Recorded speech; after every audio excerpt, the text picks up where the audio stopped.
Hey, what's going on? Jesse Dale, Macro Missionary, representing Macro Missionary.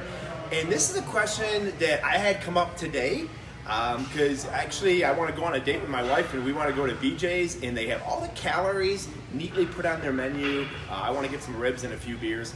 But they don't have the macronutrients, so I have no idea how much protein, carbs, and fat are in those ribs and so forth.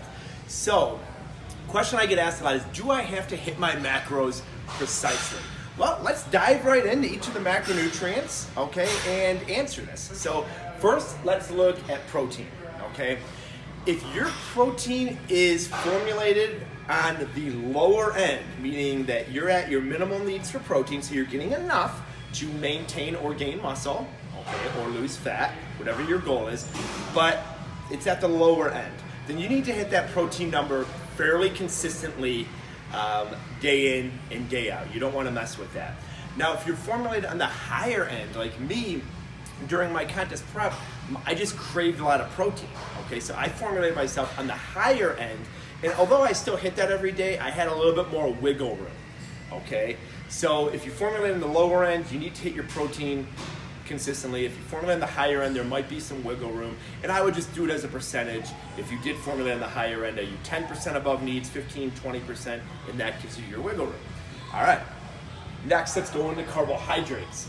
So people argue, and they will successfully argue, and it is accurate, that you don't need carbohydrate to live. But I'm going to kind of talk about the bell curve. I'm going to talk about the 97% of us that loves carbohydrates, okay?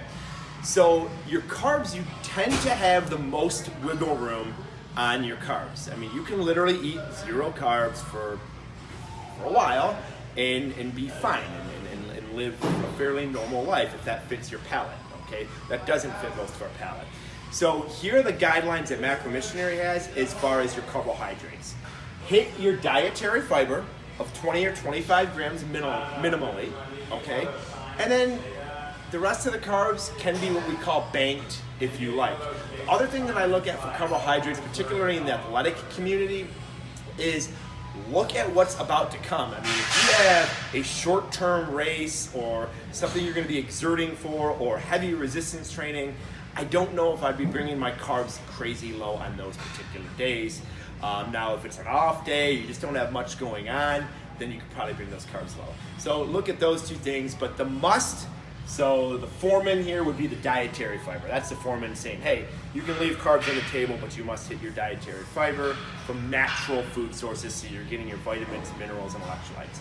Okay, let's look at fat. Unfortunately, you cannot do a 0 fat diet. The 0 fat craze of the 1980s is probably why we're in the obesity epidemic that we're in now, okay? Fat, amongst other things, protects our joints, lubricates our joints. It can be a driver of our testosterone, okay, so for our guys out there. So there's a lot of things that fat does very good for us, all right? So the guidelines for fat.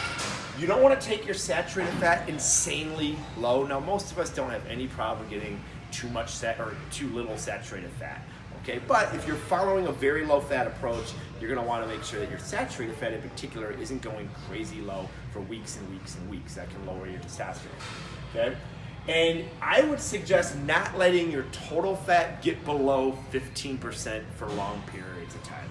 Okay, so my fat is formulated around 25% of total caloric needs. I can leave some on the table. So what does that look like? Now, I'm not having to track every single macronutrient. Now, when I go out to dinner, because all restaurants make the menus put calories on there, now it's so much stress-free. So me, I'm gonna hit my protein, okay? I do have some wiggle room because I'm still formulating on that higher end, but I'm gonna hit my protein, all right? And then I'm gonna have, say, 100 grams of carbs on the table, and that's gonna convert over to 400 calories. Cool.